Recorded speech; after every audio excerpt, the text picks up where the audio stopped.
Somebody come get 'em. They're too old for TikTok. Hello and welcome to Two Olds for TikTok. We are back with Ashley, friend of the pod again. It's so great to have you. How you doing? I'm doing great. This is starting to feel regular, so Catalina better watch out or come back. Watch out, Catalina. She's been in Europe for 17 years at this point. She's still there, but we miss her. She'll be back soon, eventually. Yes, yeah. I just got back from Europe too, although I didn't get to see Catalina, which is very sad. But I was in London. Yes, we need to hear about it. Yes, I saw Beyoncé, and it was such a great time until I got back and had COVID. But I'm feeling better now. I honestly beware, forget COVID's about still it. out there. I was just going to say, we forget it's still there. You know what's funny? I definitely just felt like I had a bad cold. And then I was like, you know what? Let me just test to Why did you test? Because I was going to maybe go into the office if I wasn't feeling that bad. And I was like, I don't want to do that. So I tested and it was very positive, but I'm negative now. It was very positive. But yes, how was the concert? What do we think? How did she do? She obviously was amazing. I will say, I'm so glad I saw it in two different stadiums because the London Tottenham Stadium is smaller. So we were also in section 200, but we were so much closer. Oh, interesting. Which was amazing. So the seats were great. There wasn't a lot of room to dance. They were definitely more squished, but the energy was incredible. Very similar to New Jersey, but I'm sorry to say this since you were at the Jersey show, her set list was better in London. I get it. I feel like even what Ingie showed us of the set list that we thought was going to happen, I liked that one better than what we heard. Yeah, so the Renaissance section at the end was so much better. I don't know, the energy was it was different, it was better. New Jersey was still great, but there was something about London that was magical. Also, we had a great view to the VIP stand. Yes. So I'm like, okay, I definitely saw Tina Knowles. I was zooming into my phone because there were definitely a lot of other VIPs there. Pretty sure I saw Sir Carter. It looked like him. Brother. Yeah, it looked like Jay-Z's, little baby boy. clone. Yeah, so that was fun. The people of England love Beyoncé, obviously. She loves London. Okay. She debuted her Versace dress. And I was very proud of myself because at the end of the show, she was saying her thank yous. And she said, and we got Donatella Versace in the house tonight. So I turned to everyone I'm with. I go, did you just hear that? And they're like, what? They're like, I can't hear a word she's saying. And I thought I was crazy because I have bad hearing. So I'm like, I just made that up. So the next day I looked into it. She did say that and she was there. You should have used your 13 times Zoom to go back to the VIP section at that point. So Donatella, I saw she was in a suite. She wasn't, okay. Yeah. Because it was raining. Of course it was raining. That's fair. And she's elderly. I think she's 70. She's okay. fine. Yeah. You sent me this amazing video. Speaking of London and the rainy weather, New York is literally I walked outside today and said, it's like I'm back in London. But it's a video by Drew17. Good afternoon, London, England. Oh, but Drew, I thought you were in New York. Yeah, you won't be able to tell. It's been raining. It's going to rain next day, and next day, and next day, and next day, and next day, and next day. I followed this man afterwards also. Something about his voice just really spoke to me. But soothing. I was in Boston this past weekend, and someone there said that it was the 14th rainy Saturday in a row, which I imagine has to be similar for New York. No wonder why we're all feeling like seasonal depression hasn't lifted yet. It's so depressing to have this every weekend.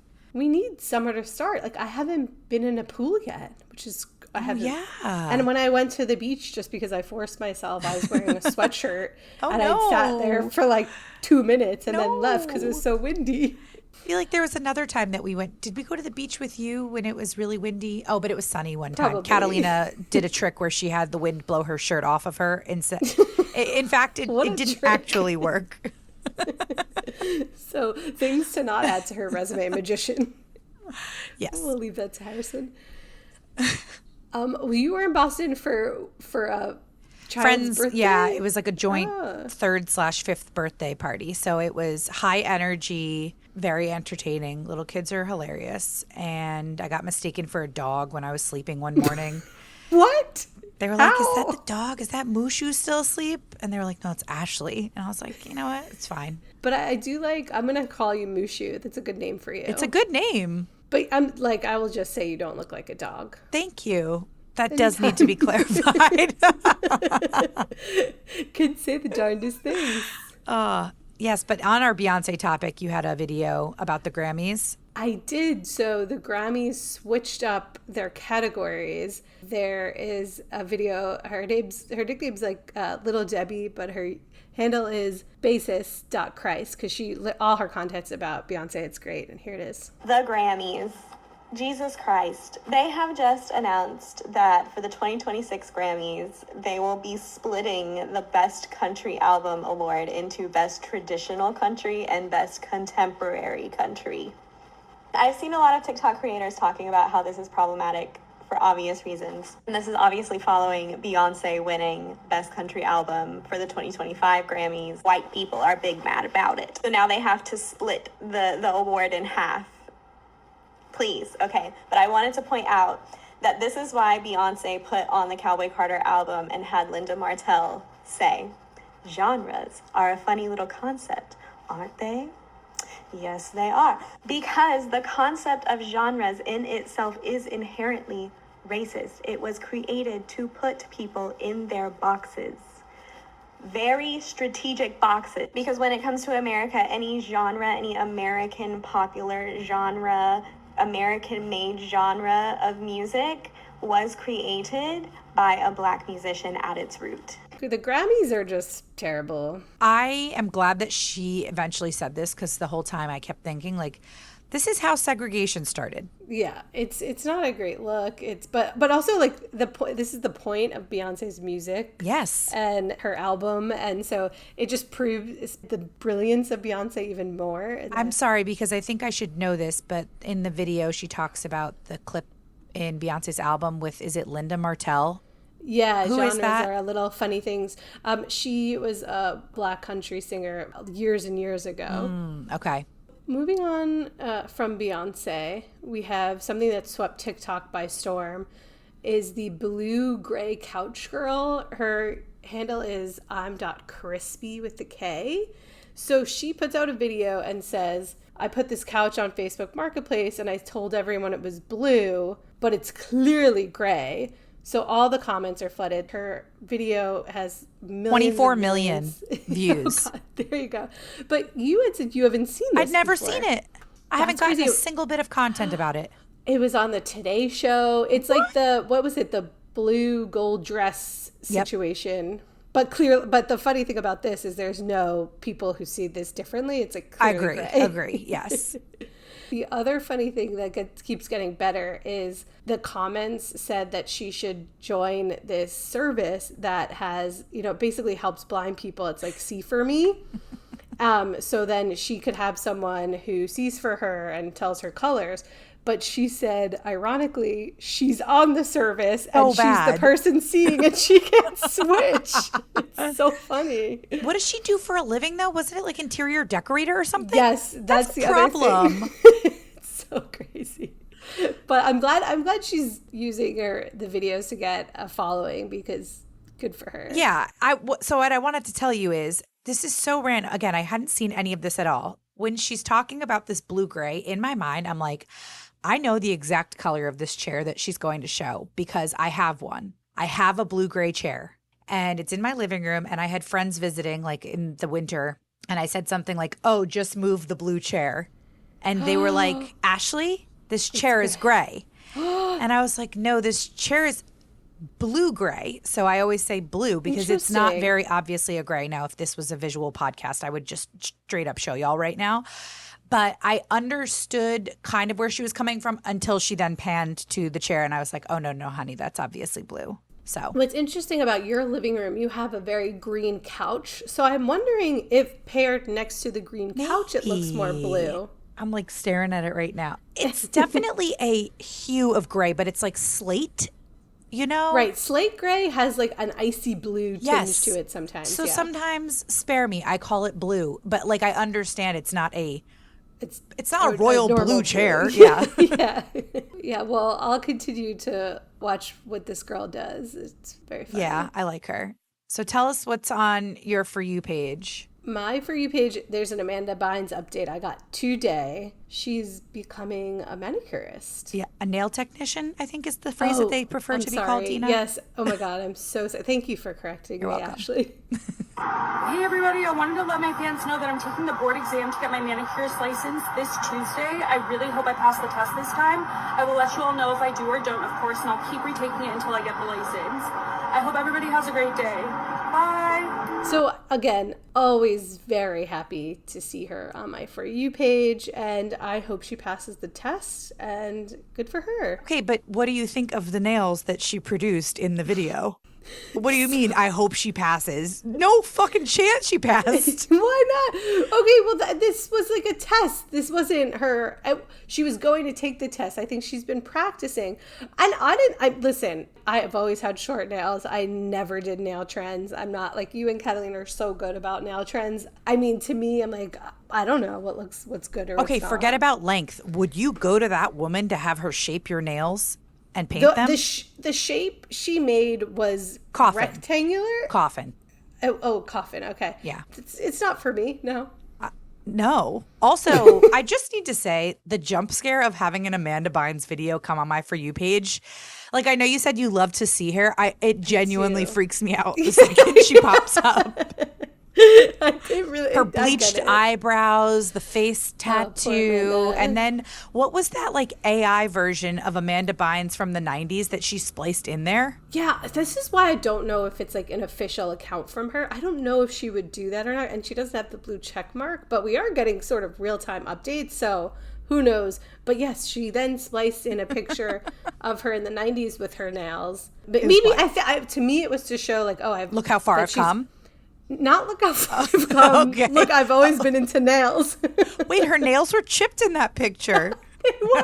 What do I know? I thought they looked good. I'm obsessed with staring at people's nails, so I was just all over the critiquing of that video. But wow, great. Okay, the next thing on my For You page is so much, Broadway talk has been on. It was the Tonys, but I was also in London and we went to the West End. Sadly, we did not get to see Evita open on the West End because it opened sold out after we were there. Oh, after. No, okay. We just missed it. But I'm getting so many videos now of Evita. And I love Evita. I can't speak. There's so basically Jamie Lloyd, who directed Sunset Boulevard, directed Evita, and he's using kind of the same tricks as he used in Sunset Boulevard. So there's a time when Rachel Ziegler is performing outside. So all these people are posting on social media, her performing outside. And I really like this take by Ashley Hufford. We ever considered that like Jamie Lloyd is doing a bit? What I mean is, Evita started previews tonight, and it seems like Rachel Ziegler spends the majority of the show in a black slip and then starts act 2 singing on the balcony, and the show ends with Diego in black underwear covered in, well, it looks like blue icing, but like, it's giving Tom Francis at the end of Sunset. I'm seeing it next month, so, not judging it. But I'm starting to be like, do we think Jamie Lloyd is like making fun of us? He's sort of like, what if I strip a musical down to its core and then I cast someone famous? Will people still reward it and give me props / pay lots of money to go see it? I know you're wrong. I love Sunset. I think Sunset is brilliant. But I'm starting to wonder if he's just laughing at all of us. Yeah. So a lot of people are comparing this to Sunset and saying like he's just doing the same old tricks. But if it works, I guess. Okay, I have a question. Sure. So the director of this play is Josh Lloyd? Jamie Lloyd. Is there any relation to Andrew Lloyd Webber? No, which is the craziest thing. Oh, because he's revived now Sunset Boulevard, yes. which is a Andrew Lloyd Webber. No relation. Musical. Not that I know of. I'm going to, I'm need going to an Ancestry.com on this man. I also, at one point, was like, oh, is he also related to Frank Lloyd Wright? I had to peel it back. Okay, quick Google search. They're not related. Okay. No. Okay. Well, I had to Just ask a the question. coincidence. A very Yeah. coincidental. I mean, I guess Lloyd is perhaps like a very British name to use or something. Yeah, just like, who'd you say? Frank Lloyd Wright? Frank Lloyd Wright. He's definitely American. While we were in London, me, Yeah, what Karen, did you and Sam, see? we saw Benjamin Button, the musical. Oh, okay. Which has was it come good. here I liked yet? it. No, that hasn't come here. It probably will. It was great. All the cast members play the instruments, so there's no orchestra, which was, I mean, I don't know how Talent. Oh people my are so goodness. talented. I did fall asleep because I was jet lagged, just a little bit, but it was still good. I get it. And then me and Sam, on Sam's birthday, Karen was already gone at this point, saw Les Miserables, which was spectacular. I'm not going to lie. It was so good to see. I have two questions. One, is it traditional that shows premiere in the West End and then come to Broadway in New York City, or is it vice versa? Yeah, a lot of shows do start in the West End and then come to Broadway, but a lot of shows also start in like San Diego or Boston too. It just depends on the trajectory. And my other question is, what do you think of the seats in the theaters in the West End compared to New York City? Comfy, bigger? What do we got? So the theater for Benjamin Button was a lot smaller and the seats were a lot more compact, not very comfortable. The seats for Les Mis, much bigger, but also much bigger theater. And the difference between Broadway and the West End is they start very much on time. Like there was a bathroom line that was still 20 people deep and they're like, no, we're going to start anyway. Whoa. And there's like 4 bathrooms in the whole place. Like it's crazy. No. Also, they serve ice cream during intermission. The food choices are better and the drink choices are better, I think, in the West End. What does a glass of wine run you there? Did you or Sam get one of those? Okay. No, but there are normal prices. Also, the tickets are just supremely cheaper in the West End. Dang. Yeah, than Broadway. Another reason we have to leave this country, but exactly. Ashley, what's been on your For You page? Well, I'll segue into leaving this country first with the Democratic primary content that I've been getting all over my For You page. If you live in New York City, segue. Yes, it's on. It starts officially. The day is June 24th, but early voting has started. And one of Dena's friends, who I've begun following and makes great content, Chris James, his username is at Yo Chris James, came out with this video, which is just audio, so we can play it.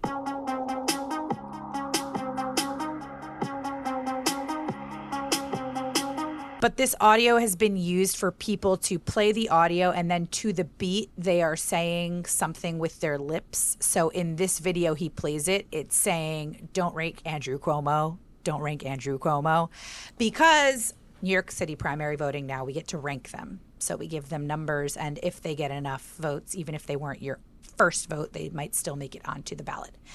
All is to say, I do feel like there are certain creators who are not saying anything. There are certain creators who are saying things in favor of maybe along your party lines that you're interested in.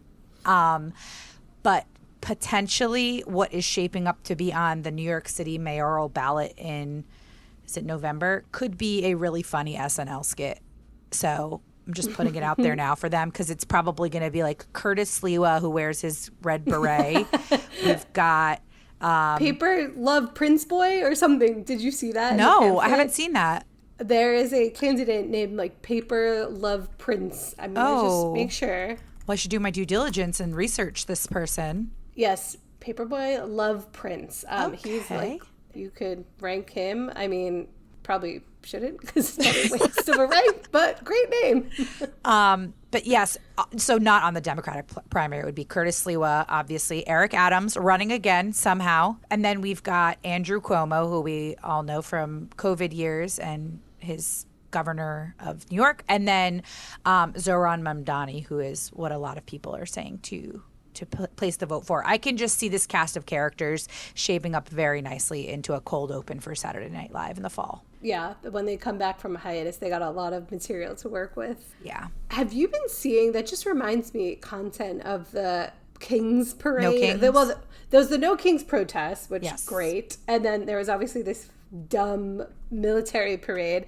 And I love the content from it because it looks like the worst parade ever. And Trump looks very upset, and that makes me happy. Wait, no, I didn't see it. You didn't see any content from it? Oh, yeah. From it's the just Kings, like pro. Oh, no, from Trump's parade. No, basically. I haven't seen any from his parade. Oh, I love the memes. It's just that it was, I mean, it's so sad because it's the biggest waste of money ever. Yeah. And just awful. but it looks like it was a complete failure according to the content I see, which is great. Okay, we love to hear that. Sorry. Yes, Yeah. we are not a political podcast, but the other thing on my For You page is from the user Kwaku2K. I'm very interested by the words people use to indicate like etc. My natural one is blah blah blah, very like Southern England, bit posh, blah blah blah. One common one in London is retete. I feel like that's more Caribbean influence. I've started picking up from like New Yorkers online, da-da-da-da, like I was doing it. Da-da-da-da. One I hear from the American South is blase squaze. Another one I know is like yada yada, which gives me more like America, maybe like white northeastern, like Boston type of vibe. I don't know. I think about them a lot. And I love this. I think Dena, Catalina, and I often talk about lexicon, and they're just, I think Catalina, like the nature of her job, it lends itself to like her diving into like why people say certain words or phrases or whatever. And so this video explores the different ways that people around the world use phrases to explain etc. or and more. So I watched it and I was like, what the hell do I say? I don't even know. I feel like yada yada yada is something I think, but I don't say out loud. I definitely don't do da-da-da-da-da because I think No, I can't say it definitely fast not. enough. I will. Blah, blah, blah. Blah blah blah blah. But that sounds saying so- things out loud sounds weird. So, I'll like, just say say something in et cetera, et succession. cetera. I know. Yes, I think I do say etc. Yeah, I think I just say etc. But that was just, I love videos like that where someone has just observed human nature and spit it back out at me, and I love that. Love. All right, let's move on to our content creator spotlight. This is Misfits and Matcha. My boyfriend's been working on growing his plants and he want to show y'all, so y'all gonna listen up. Come on, boo-boo. Yeah, this one's a dragon plant. I got it because it grows really easily indoors. It's got a pretty like lemon lime looking leaves, and it's air purifying. My girl got some allergies, so you know, it's dirty air here too, so I gotta get this to clean the air inside. Good job, boo-boo. Now y'all better comment, like, and share, and get you, what's this called? Dragon plant. A dragon plant. They keep coming up on my For You page, and every video is the same. She threatens you and says, we better watch my boyfriend, and then he's so sweet, and he's just showing all his plants, and I'm learning about plants, and I love it. And you've got a lot of plants behind you. The people listening obviously yes. can't see it. So, and I do too. I feel like it's actually quite practical, but she is hilarious. And I wonder this, the way that the angle that she's filming, or rather the view, is she using the self view? Because is her boyfriend then seeing her in the background mean mugging everyone, or no? I think she's using the self view. Yeah. And I've noticed there's other creators who are kind of copying this kind Yes, of I've like, seen a copycat. yeah, like, you know, listen to my kid. Yes, and then I the saw kid that one comes too. up- Yeah. So I think we're going to start seeing more and more of it. She was like, he's autistic, Oh, but you better not punch him. I was like, okay. All right, moving on to New York City TikTok. I've been getting content of the pigeon pageant that happened. I had no because idea. You know there's this giant pigeon on the High Line, like this sculpture, right? No? Oh, we need to go. I keep saying that I need to go, You but should take I a field never. trip. Pigeons and Wingstop, they really pair well. We should Actually, eat though. our Wingstop on the High In front of Line, the in front of the pigeon. Okay, kind of- this it's very is a New good York. bit. Yeah, okay, we're gonna do that. But so, and as an ode to this pigeon, they had a whole pigeon pageant. People were showing artwork of pigeons. It was so insane, but so very New York. And there's a video by Mick NYC. We're judging on plumage, which is costume and visual presentation, strut, which is movement and physicality, sound, vocalization, and audio impact, and stage presence and showmanship, honey, it's real. Would you have gone to this pigeon pageant? No, but if I walked by, I would have stopped. What about you? Agreed. Okay. And I do want to see the sculpture on the High Line of this giant pigeon. Before you move into the next one on the pageant and New York City theme, did you see any content from the Pedro Pascal lookalike contest in New York City? No. I'm so sorry. I should have sent you a video on this, but I just assumed. It was Oh my God, everywhere. Was it in Washington Square Park? No. Like they usually are? I'll Where have to was look it? up where this one was. It didn't look like it didn't look like a park location. It looked, oh, well, obviously it had to be, but like it could have been like the sliver of the divider, you know, on a road. It was great. They had a really exceptional winner for the lookalike. Did Pedro show up? No, like Timothy and did? I was like, damn, that's kind of why I was watching the videos. They hooked me. Yeah, well, you know, he's out promoting The Materialist, this movie that Have you do seen it wanna yet? See. No, have you? No, but I want to. Yeah, me too. Okay. We'll go. But I figure, is this just a more PR? Because they're all Probably. over. Yeah, doing this, you know, movie press. Like the fact that the people in PR right now are probably like anywhere from 22 to 25-year-olds, like they're all over it. They're probably like, we need to drum up press. Let's do a lookalike contest. Totally. I'm sure this will grace my For You page now that you've talked about it. Yeah. Well, I think it came out on Friday, maybe. The So we movie? have- Yeah. So we have to go see it. I unfortunately have just seen Sinners twice in the theaters. So I would see Sinners again too. Great movie. so good. So good. Okay, well, last but not least, we have our food section. And I've highlighted this creator before, but every time she comes across my For You page, I laugh. And it's Julia Katz In. And this is a joke of a food video, but it gets me. Come with me to try the viral honey chipotle ube parmesan pancake waffles at La Fum's Brunch Kitchen. This local international gift shop cafe is a must-try in Chagostanago, Texas, Illinois. Tonight, we're here to try their ghost pepper turkey sandwich bloody mimosa smoothie bowl, topped with a healthy dose of their iconic house-made Thousand Island pesto butter sauce. And you can't leave without trying their classic family recipe pickle cake pop popcorn hot dog with dark chocolate tuna marmalade. This quick service sit-down food truck is an instant hit every time. I just think so good. it sounds so real good. enough, but it's fake enough. It's perfect. Okay, question for you. Do you think that she writes out the things she's going to say before she reads or before she records the video, or you think it's fully off the cuff? I feel like it's probably a mixture of both. Like she has some bones in there and then she improvises the in-betweens. Because I think, like, try to do it right now. No, I couldn't. I'm not try. that talented. Yes, you can. Pick like a random thing to eat, a food brand, a random thing to eat, and like some type of sauce on it. Okay, gonna eat at the cottage cheese gourmet park and garage hot sauce. Oh no, yeah, Stop. it's pretty awful.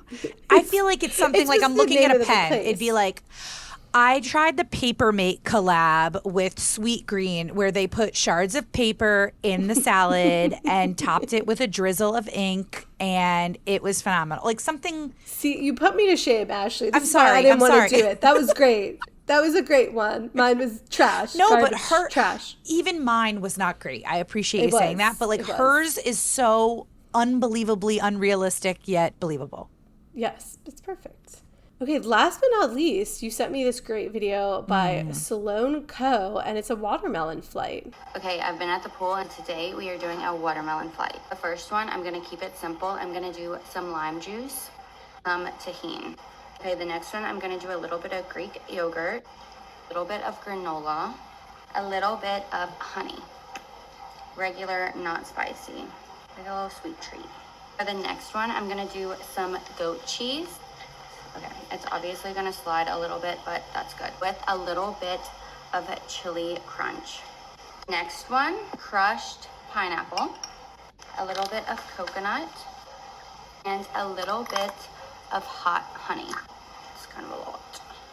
Okay, the next one is gonna be, hear me out, melted chocolate, like a chocolate covered strawberry. Place it on top. It actually went on really well. Some pistachios on top, little crunch. Next is gonna be some salt, some lemon juice. Whole life, my mom always ate her watermelon with salt on it. Olive oil, a couple slices of cucumber, a little bit of feta cheese. Okay, Ashley, which one seemed good to you? Which one seemed bad to you? Well, I am a big watermelon and mango eater with this topping that she did. I do tahini and a drizzle of honey, regular honey. That to me is the goat. It's the best. But I was intrigued by the chocolate pistachio one a little bit. Very intrigued. I don't think it could be bad. I think Would have I liked to would try maybe that. like get the chocolate to harden, perhaps. I don't know, Like maybe. like a candy, edible arrangements. Oh, yeah. Okay. Like, Yeah, that could have been pistachio. cool. You could put anything on, any type of nut on top of a chocolate, too. And one of the cheese ones, the feta cheese with the olive oil. I love the feta cheese. Yeah, it's salt, feta cheese, olive oil. That I love a watermelon feta salad. If it's on a menu, I'll be ordering it. Yes. The one that seemed bad to me was the goat cheese one. goat. That was the only that I was like, oh no, I don't like that. No. Yeah, and what she put the chili crisp on it. Yeah. No. Not for me. No. The problem is watermelon is, by the nature of its name, so watery that like you can't be putting things on. I don't know. Like even when she puts the yogurt on it, I'm like, this is just too soupy. Yeah. Remember that like 2 years ago, there was this trend where vegans would make watermelon steak. Yes. That's what it's reminding me of a little bit with the watermelon now. But I feel like you put this on the pod. You talked about it on the pod. Yeah, I think it was over 2 years ago. It was a little while. But now I like immediately started craving watermelon after that. But then I looked outside Same. and saw the weather and I was like, no, it needs to be hot for me to want watermelon. It does, by a pool. Yeah. Yeah. Well, now, this weekend, I hope it's nice. Yeah, I hope heard we have it's some watermelon. by the time this app comes out, it might be 100 degrees here. Oh, that's true. Great. We go swing from very low lows to high highs. Yes. All right. Well, thanks for joining this week, Ashley. It's always a pleasure. And we'll have you back soon. I'm very sure of that. And thanks, everyone, for listening. Thank you for having me. Come back soon, Catalina, but not too soon. Bye.